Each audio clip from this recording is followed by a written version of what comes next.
Satgas COVID-19 di Kota Loksmawe, Provinsi Aceh kembali memakamkan pasien terpapar COVID-19 yang meninggal dunia.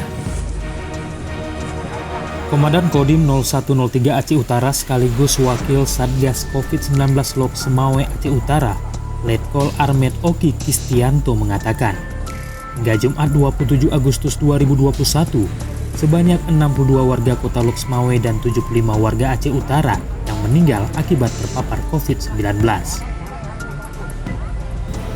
Sementara yang terkonfirmasi positif COVID-19 di Kota Loksmawe mencapai 1.738 orang dan di Kabupaten Aceh Utara mencapai 711 orang. Menurut Dandim, seluruh pasien yang terpapar COVID-19 baik itu yang sedang dirawat maupun yang meninggal dunia 90% belum divaksin. Perlu diketahui bersama bahwa saat ini kondisi yang dirawat maupun yang meninggal dunia semuanya belum melaksanakan vaksinasi. Sementara yang sudah melaksanakan vaksinasi, walaupun terkena COVID, gejalanya sangat ringan.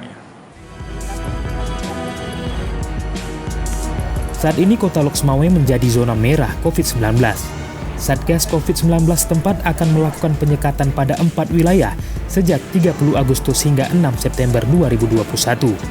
Warga yang masuk ke Kota Loksmawe harus menunjukkan kartu sudah vaksin COVID-19.